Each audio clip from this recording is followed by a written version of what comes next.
Segala sesuatu yang mewujud di alam realitas pasti tunduk pada hukum sunatullah, hukum sebab akibat, ruang dan waktu. Tidak ada yang lolos dari sistem kausalitas ini.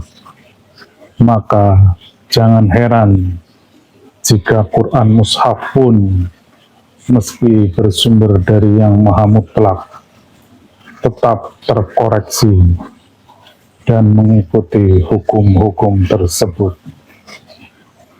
Lalu, bagaimana mungkin ayat wahyu bisa berubah? Apakah firman Tuhan tidak mutlak? Disinilah kita perlu membedakan antara Quran Mushaf yang terikat oleh hukum realitas dan Quran Qadim yang berada di dimensi mutlak di Lauh Mahfuz.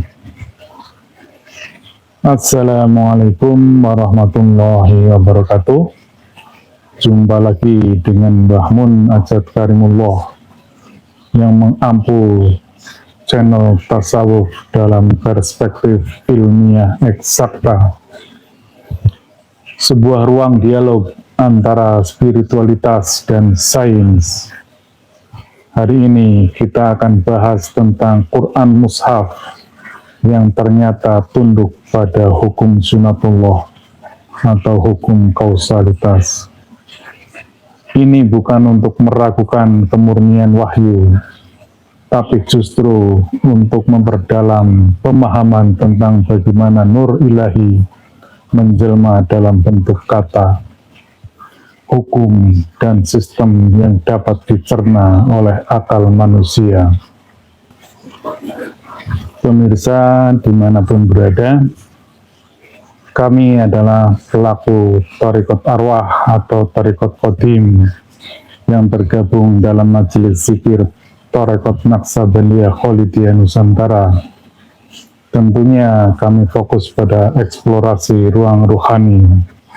Demikian halnya terkait dengan Al-Quran. Kami pun fokus bagaimana mengeksplorasi Al-Quran di sisi kodimnya saat Al-Quran dalam bentuk nur di Lauh Mahfuz. Mungkin banyak orang akan sangat tercengang dan terkaget-kaget. Bagaimana mungkin Al-Quran ketika berada di alam realitas ini pun menjadi relatif karena dia terkena hukum kausalitas, terkena hukum sunatullah. Itulah Quran Mushaf, Quran yang telah tercetak dan diproduksi secara massal.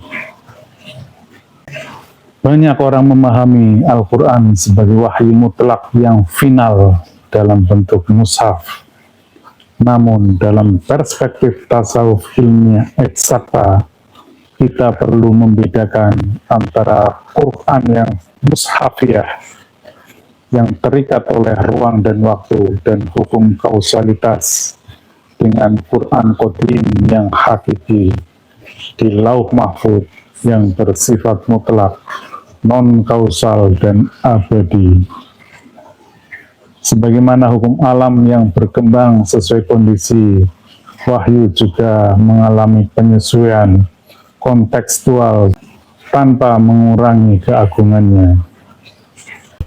Adapun prinsip dasarnya adalah dapat saya sampaikan. Yang pertama, bahwa sunatullah atau hukum sebab akibat tetap berlaku dalam pewahyuan sekalipun, sehingga apapun ketika memasuki dimensi alam materi di dunia ini, maka dia akan terikat oleh hukum ruang dan waktu. Oleh karena itu, dapat kita saksikan bersama bahwa kalamullah yang mutlak ketika mewujud di alam dunia ini selalu berubah seiring dengan perkembangan zaman dan dipengaruhi oleh ruang dan waktu dan siapa yang menyampaikannya. Sebagaimana kita tahu bersama, di masa Nabi Musa turunlah Taurat Nabi Dawud membawa kitab Zabur, Nabi Isa membawa kitab Injil, dan Nabi Muhammad membawa Al-Quran. Dan sudah kami sampaikan berulang kali bahwa dalam kodimnya, kalam kodim itu semuanya sama, karena dia sistem ruhani yang sama, yang tidak mungkin berubah menyesuaikan kondisi di alam realitas ini. Justru sebaliknya, alam kodim akan mengkoreksi alam materi ini. Kemudian prinsip yang kedua adalah terkait dengan tajalli ilahi sebagai manifestasi dari Tuhan, bahwa Al-Quran yang kodim tersebut bertajalli di alam realitas ini akan menyesuaikan dengan kondisi zaman, kemudian kontekstualnya, serta masyarakat dan nabi pembawanya. Kemudian prinsip yang ketiga adalah nasik dan mansuk, atau yang diganti dan yang mengganti, menunjukkan adanya proses yang dinamis dalam pewahyuan. Kemudian prinsip yang keempat, Quran Mushaf adalah bentuk pembacaan terhadap Quran yang kodim. Jadi sebagaimana tadi yang saya sebutkan, bahwa Quran Mushaf merupakan manifestasi dari kodimnya. Kemudian yang prinsip yang kelima, mutlak hanyalah milik Allah dan kita berada di sisinya, yaitu yang berfungsi sebagai umul kitab yang berada di lauh mahfud. Itulah kitab kodimnya. Pemirsa dimanapun berada, mungkin sedikit orang yang paham tentang perspektif ini, bahwa Al-Quran yang kita yakini bersama, kemutlakannya, kebenarannya, itu sesungguhnya yang nyata-nyata benar itu adalah yang berada di alam kodim. Ketika dia mewujud di alam realitas, dia pun harus mengikuti hukum-hukum sunatullah. Karena pada faktanya ada sebuah fenomena yang namanya nasib dan mansukh, atau yang dikoreksi dan yang mengkoreksi, atau sebutan lain adalah ayat-ayat yang direvisi dan yang merevisi. Dalam ilmu ulum Al-Quran dikenal istilah nasik dan mansukh. Nasik adalah ayat atau hukum baru yang mengganti atau menghapus hukum yang sebelumnya. Sedangkan mansukh adalah ayat atau hukum lama yang digantikan karena sudah tidak relevan dengan konteks berikutnya. Ini bukan berarti wahyu berubah-ubah secara arbitrer, tapi justru menunjukkan bahwa proses pewahyuan mengikuti hukum kausalitas dan kesiapan manusia pada saat itu. Contoh sederhananya adalah aturan syariat yang berlaku di awal Islam berbeda dengan yang ditetapkan setelah umat Islam lebih matang dan stabil. Maka Allah menurunkan hukum baru yang mansukh hukum sebelumnya, bukan karena kekeliruan, tetapi karena peningkatan level kesadaran umat. Pemirsa, kami sampaikan beberapa contoh. Hal ini perlu kami sampaikan mengingat pemahaman tentang Al-Quran seringkali umat amat sensitif, sehingga hal ini pun jarang diungkap oleh guru-guru ngaji kita, oleh ulama-ulama kita, karena ini adalah sebuah pemahaman khusus bagi orang-orang yang khusus. Namun selama ini sulit untuk bagaimana menjelaskan proses nasik dan mansukh tersebut. Alhamdulillah, dalam perspektif tasawuf ilmiah eksakta, kami bisa menjelaskan dalam perspektif kodimnya. Beberapa contoh sebuah ayat yang direvisi dan yang merevisi, yaitu Al-Baqarah ayat 142 sampai 144, yaitu tentang perpindahan arah kiblat.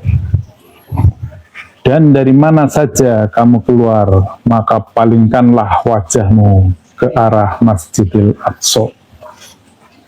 Kemudian diganti atau nasik dengan ayat Al-Baqarah 144. Palingkanlah wajahmu ke arah Masjidil Haram.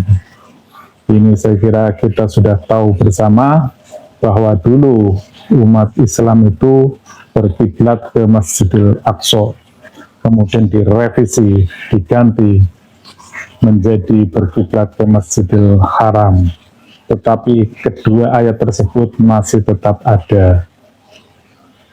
Kemudian tentang larangan khamr, itu juga dilakukan secara bertahap dan ayatnya masih jelas nyata ada dalam Quran Mushaf, yaitu Quran Surat An-Nahl 67 yang maknanya khamr disebut sebagai rizki yang baik.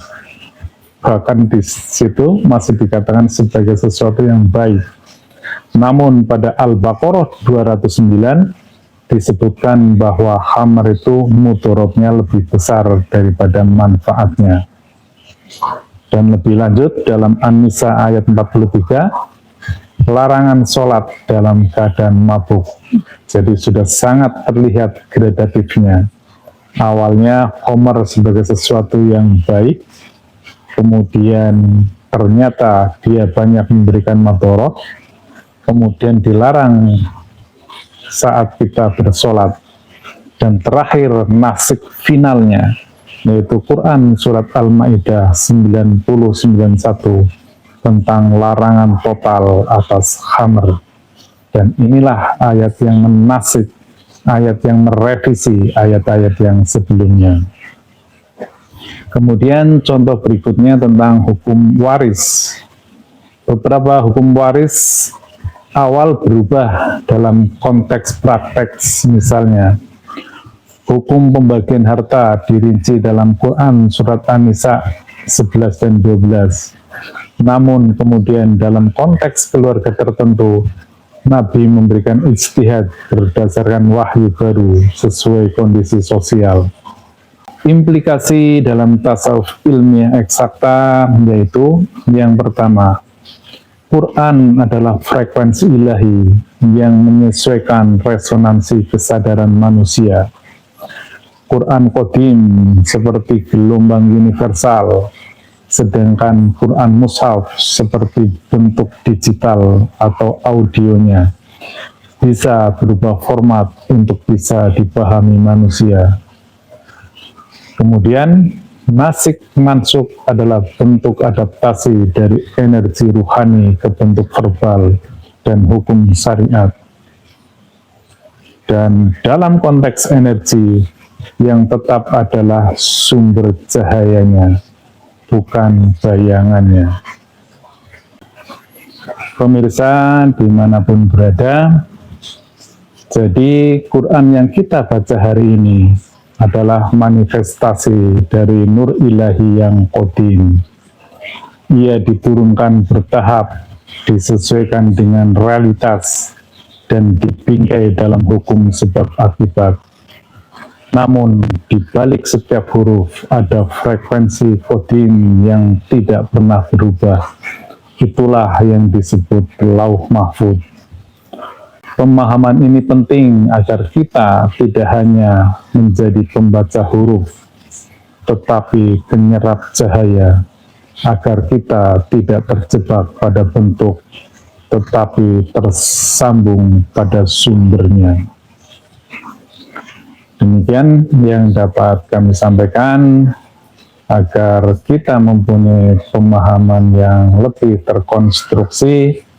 Nah, saya simpulkan beberapa hal sebagai berikut. Bahwa salah satu sifat Allah adalah Maha Berkalam. kalamnya disebut kalamullah. Di alam ketuhanan, kalamullah itu tidak terdefinisi dan tidak terdeskripsi.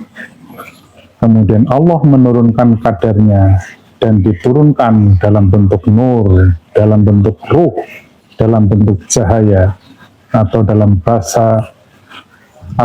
bahasa fisikanya dalam bentuk partikel dan gelombang. Itulah Quran Qadim, kalam Qadim yang ada di Lauh Mahfuz. Dan hanya hamba-hamba yang disucikan rohaniahnya yang bisa menyentuhnya, sebagaimana Quran Surat Al-Waqi'ah 78 dan 79. Setelah kalam Qadim tersebut dibaca oleh hamba-hamba yang disucikan rohaniahnya, para penerima wahyu kemudian disampaikan kepada umat di dunia ini. Dan ketika mewujud di alam realitas ini, dia harus mengikuti hukum-hukum Allah yang lainnya, hukum sunatullah, hukum kausalitas, hukum ruang dan waktu. Maka ketika mewujud di alam dunia ini, sebagaimana kita pahami bersama, wujud kitab sucinya pun berbeda-beda, berubah-ubah sesuai zamannya, sesuai kondisi masyarakatnya. Dan kita tahu ada kitab Taurat, Zabur, Injil, dan Quran. Tetapi kodingnya adalah kalam yang sama, koding yang sama, partikel subatomik yang sama. Itulah kalam kodim. Demikian halnya pada setiap kitab. Dalam hal ini yang saya sampaikan adalah Al-Quran pun tidak terlepas dari hukum sunatullah, dari hukum kausalitas. Itulah makanya ada istilah nasikh dan mansukh, ayat yang direvisi dan ayat yang merevisi. Hal ini karena menyesuaikan dengan kondisi dan konteks pada setiap periode waktunya. Sebagaimana tadi terkait dengan pelarangan khamr, dia dilakukan secara bertahap. Jadi prinsipnya seperti itu. Demikian, semoga ini dapat mencerahkan dan menambah pemahaman kita. Mohon maaf sekiranya banyak hal yang kurang berkenan dalam penyampaiannya. Kita akhiri, ilahi anta maksudi, waridhoka matlubi. Wassalamualaikum warahmatullahi wabarakatuh.